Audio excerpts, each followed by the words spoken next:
Assalamualaikum warahmatullahi wabarakatuh.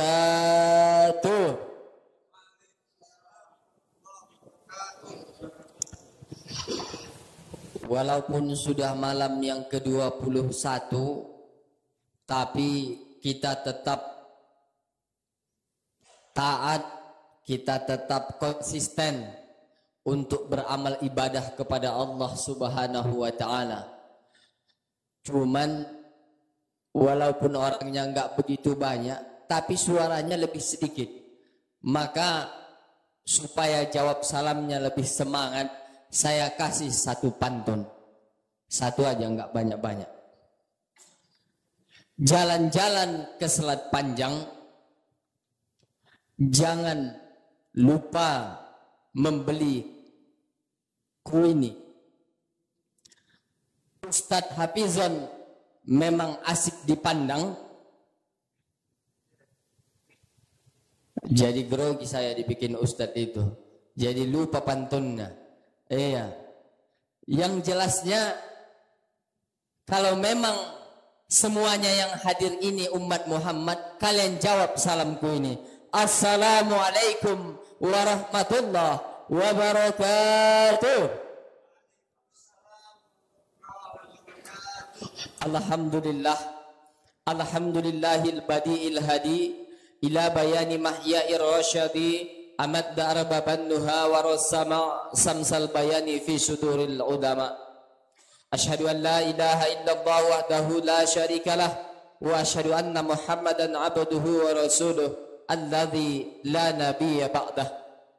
Qala Allah subhanahu wa ta'ala fi kitabihil karim, na'udzu billahi minasy syaithanir rajim, bismillahirrahmanirrahim. La in syakartum la azidannakum wa la in kafartum inna azabi lasyadid. Thumma qala nabiyuna Muhammadur Rasulullah sallallahu alaihi wasallam fi kitabil hadits, al jama'atu rahmah wal furqatul azab. Shadaqallahul azim.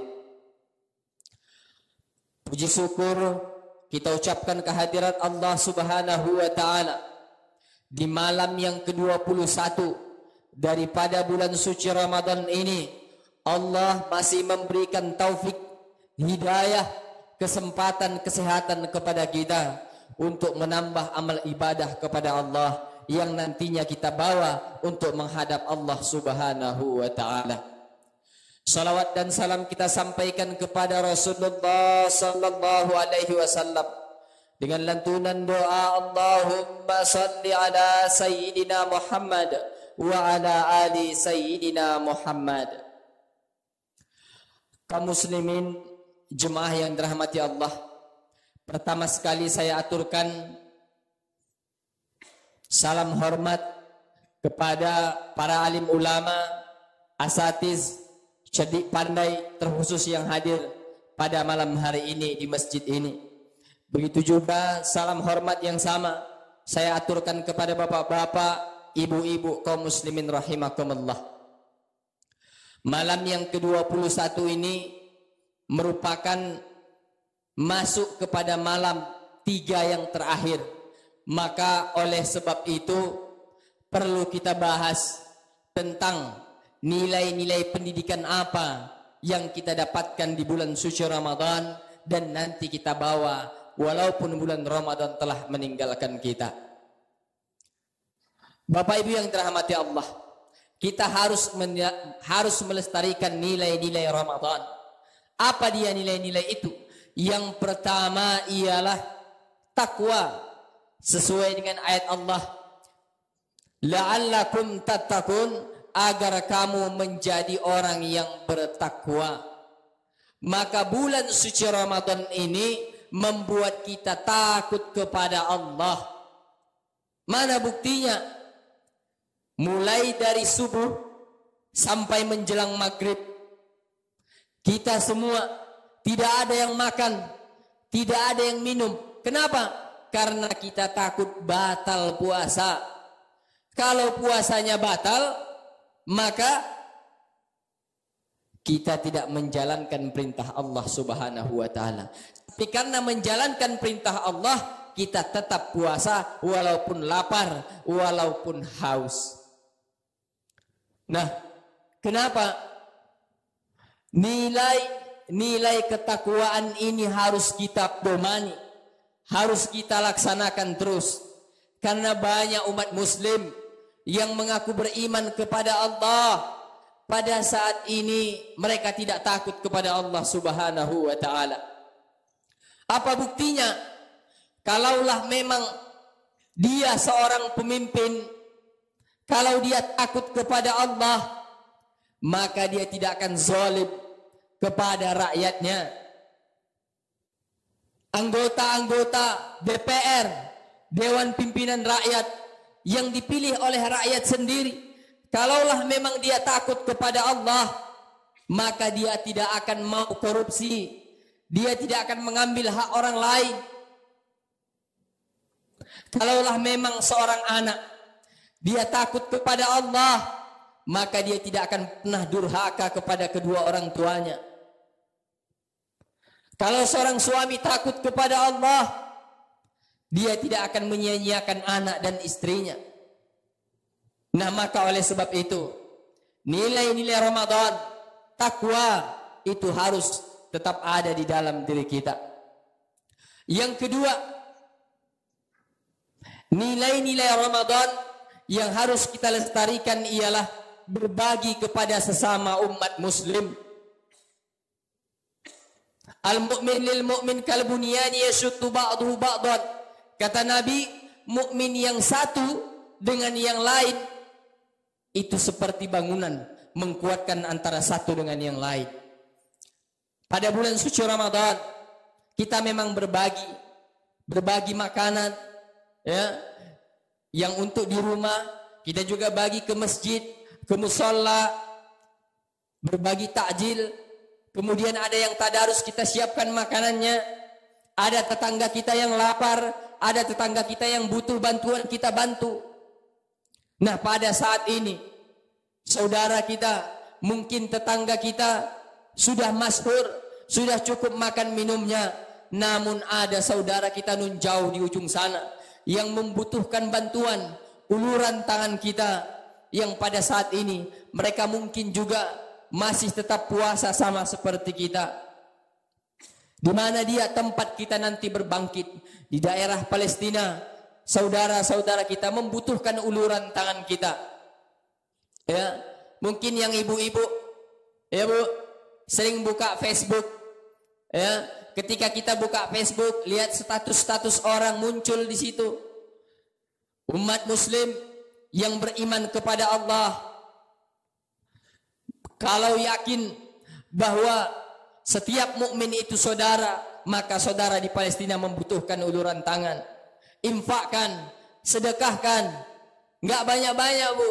Dimintanya di situ 35.000. Udah bisa untuk gandum, ya, makanan mereka.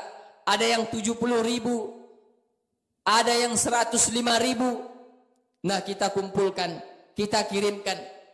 Ketika membantu kita tidak perlu berkoar-koar, tidak perlu ngomong sana sini. Tapi ketika kita buka Facebook itu, ada di situ, ya, melalui para artis yang menyebarkan untuk peduli kepada Palestina, maka kita sumbangkan, kita bagikan. Itu tandanya, buktinya kita yang sama-sama beriman kepada Allah Subhanahu wa taala. Dan itu pun nantinya akan kita petik di mana? Di akhirat. Kalaulah kita malas untuk berbagi, kita enggak mau berbagi, maka nanti di akhirat kita pun tidak akan berteman dengan orang-orang yang beriman. Nah, cara berbagi itu, Bu, kasih yang baik, ya Pak. Kadang-kadangnya pula pergi dia untuk beli takjil, beli perbukaan. Dua modelnya. Ditanya suaminya, kemana kau, Dek? Inilah Bang, mau beli perbukaan. Oh iya. Gitu pulang 2 bungkusannya. Kok ada 2 bungkusan ini? Iya Bang, yang pertama ini untuk kita. Ini agak besar-besar dia. Satu gorengannya harganya 2.000. Yang satunya lagi, ini Bang banyak, kecil-kecil memang. Ini 2.003. Ah, ini nanti mau kuantarkan ini ke masjid untuk orang yang tadarus. untuk orang yang berbuka katanya. Artinya apa? Ketika kita berbagi sama orang, kasih mana yang kita mau, Bu. Ya, jangan yang untuk kasih sama orang yang 2003, yang untuk di rumah 2001. Sama seperti bentar lagi ini bayar zakat, ya. Ibu di rumah makan apa? Berasnya ramos. Orang Minang anak daro kan gitu. Giliran mau bayar zakat, mana coba tengok dulu katanya. Ditengoknya, oh inilah aku yang ini aja, yang paling murah. Ya, nggak boleh gitu ya Bu. Ya, iya Pak. Jadi apa yang kita konsumsi itu yang kita zakatkan. Tapi ada pula gini, orang kaya dia, ladangnya luas, mobilnya banyak, rumahnya mewah. Aku Ustadz, kata Ustadz Hafizon, apa yang kita makan itu yang kita zakatkan. Aku yang kumakan beras catunya katanya. Jadi inilah yang kuzakatkan katanya. Ama, Bapak makan beras catu bukan karena tak mampu beli, tapi nikmat Allah sudah dikurangi. Ustadz ini terang-terang, iya memang fakta itu. Ya, ada orang tak bisa makan beras ramos, nggak bisa makan beras anak daro. Kenapa? Penyakit gula dia. Jadi dia harus makan beras yang kadar gulanya itu rendah. Tapi ketika makan beras catu itu jangan nanti zakat fitrah Bapak kasih yang beras catu. Lauknya apa? Memang berasnya catu, lauknya kan mantap. Keseharian Bapak gimana? Fasilitasnya kan keren. Itu. Iya Bu, bilang sama Bapak ya. Iya kata Ibu tuh, berarti beras catu di rumah itu, ya kan? Itu. Ya, jadi berbagi, kita bagi apa yang kita konsumsi, itu yang kita bagikan. Kemudian yang ketiga, nilai-nilai Ramadan yang harus kita lestarikan itu ialah qiyamul lail. Qiyamul lail ini semua alhamdulillah yang hadir di masjid pada hari ini adalah orang-orang pilihan Allah Subhanahu wa taala. Kenapa? Karena Allah panggil ya ayyuhalladzina amanu, wahai orang-orang yang beriman. Itu ya, yang melaksanakan puasa, yang qiyamul lail. Bukan ya ayyuhal muslimun, bukan ya ayyuhan nas, tapi ya ayyuhalladzina amanu. Maka kita sama berdoa, mudah-mudahan yang hadir pada malam hari ini di masjid ini sampai nanti akhir hayat tetap iman kepada Allah Subhanahu wa taala. Ya, jadi tetap laksanakan qiyamul lail. Cuman qiyamul lailnya ya, setelah selesai sholat taraweh, tadarus, nanti sepertiga malam bangun sebelum sahur sholat tahajud. Apa kata Allah? Wa minal laili fatahajjad bihi nafilatan lak asa ayyab'asaka rabbuka maqaman mahmuda. Sepertiga malam bangun kamu, sholat tahajud. Untuk apa? Tambahan amalan sunnah, amal ibadah. Ini kan tarawih ini bukan wajib ya kan Pak? Sunnah ini kan? Kenapa kita mau datang? Ya, tambahan amal ibadah. Tahajud juga gitu. Bu, Bu, kalau misalnya ya minta sama suami untuk baju lebaran tahun ini 10 setel, enggak dikasihnya, apa yang ibu lakukan? Bukan marah-marah sama bapak itu, dia cuma sanggup kasih 2 setel, itu pun yang diserbat 35, ya kan? Gimana mintanya? Bangun malam, tahajud, minta sama Allah, ya Allah luaskanlah rezeki suamiku, ya Allah tambahlah rezeki kami ya Allah, kan gitu. Bukan marah-marah ya kan? Kenapa? Karena puasa bukan cuma menahan lapar dan haus, akan tetapi menahan amarah. Itu ya. Kemudian yang keempat, nilai-nilai Ramadan yang harus kita lestarikan itu ialah gemar membaca Al-Quran. Rajin baca Quran. Kenapa Al-Quran? Kata Nabi, taraktu fikum amroini in tamassaktum bihima lan tadillu abada. Aku tinggalkan kepada kamu 2 perkara, kalau kamu berpegang teguh kepadanya maka tidak akan sesat selamanya. Apa itu? Al-Quran wa sunnatur Rasulullah. Quran dan sunnah Rasul. Baca ya. Memang bulan suci Ramadan ini agak ada aneh-anehnya Pak. Anehnya kayak mana? Kalau di masjid ini mungkin baik-baik. Ini bapak-bapak ini khusyuk-khusyuk saya lihat. Tapi di masjid lain itu saya kan keliling, ini ceramah ya, keliling. Kalau yang anak-anak dia habis selesai tarawih ngumpul ngaji. Yang ibu-ibu ada jam 9 pagi selesai dia ngerjakan rumah, dia ke masjid mengaji. Tapi kalau yang bapak-bapak entah kapan dia ngumpulnya. Siap sholat tarawih dia keluar merokok, ya kan, cerita. Gitu datang orang yang membawa makan, sini bawa letak sini. Digas orang itu. Yang sisanya udah antarkan kamu ke dalam. Yang sisa enggak di sini Pak, yang di masjid lainnya. Kalau sini enggak. Sisanya itu baru dikasih. Kalau daerah Mandailing Natal sana, di kampung kami sana beda. Setiap yang ngasih makanan itu diletak di tengah. Jadi bapak-bapak yang mau ikut makan, pinomat 5 ayat baca dulu, baru boleh ngambil kue. Kalau di masjid lain ada kok, sini enggak. Nah ini yang dikasih sini. Itu ya. Jadi rajin membaca Al-Quran. Baru Bu sikit lagi. Kalau baca Quran itu, kalau yang keren suaranya, makharijul hurufnya bagus, enggak apa-apa. Kayak Ustadz Dani kan keren. Boleh pakai mic. Ini terkadang-kadangnya pula masjid sana itu kan bacaannya hancur, makharijul hurufnya entahlah, tajwidnya jangan tanya, parah. Tapi enggak megang mic aja dia. Jadi kalau kira-kira yang parah panggil ustaz atau ustazah ke rumah, ya kan? Tes dulu, ustaz atau ustazah gimana ini bacaanku? Kira-kira udah mantap. Kalau kata gurunya belum Bu, belum bisa ibu pakai mic, jangan ibu pakai mic. Jadi si A nanti ngaji pakai mic, ibu jangan pakai mic. Gitu. Tapi setelah nanti ditahsin, setelah udah mantap, baru kira-kira udah bisa. Oh, ibu udah bisa ini pakai mic. Maka tahun depan doalah supaya sampai Ramadan tahun depan. Baru ibu pakai mic. Iya Bu. Kalau yang bapak-bapak saya nggak tahu karena jarang dengar. Sini entahlah kok tempat lain jarang dengar suara bapak-bapak. Oke. Kemudian yang terakhir. Nilai-nilai Ramadan yang harus kita lestarikan itu ialah menghubungkan tali silaturahim. Kalau ada masalah dengan tetangga, saudara, keluarga, maka bina. Ya, karena nggak ada gunanya puasa terus, taraweh, tadarus, tahajud, tapi masih berselisih dengan orang lain. Kenapa? Karena kata Nabi, la yadkhulul jannah qati rahimah, tidak akan pernah masuk surga orang yang memutuskan hubungan tali silaturahim.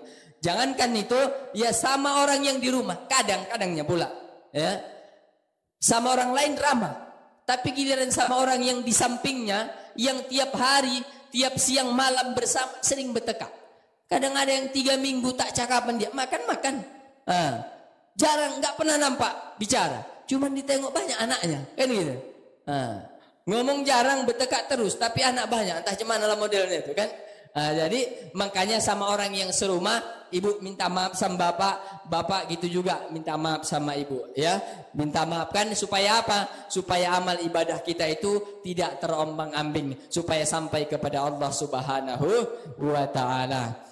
Bapak Ibu yang dirahmati Allah Subhanahu wa taala, karena mungkin waktu yang memisahkan kita, ya waktunya sudah terlalu panjang, maka oleh sebab itu saya mohon maaf kiranya apa yang disampaikan dapatlah menambah ilmu, menambah wawasan sehingga kita termasuk orang-orang yang melestarikan nilai-nilai Ramadan walaupun nanti Ramadan telah meninggalkan kita. Itu saja yang dapat saya sampaikan. Ilal liqa ma salamah. Assalamualaikum warahmatullahi wabarakatuh.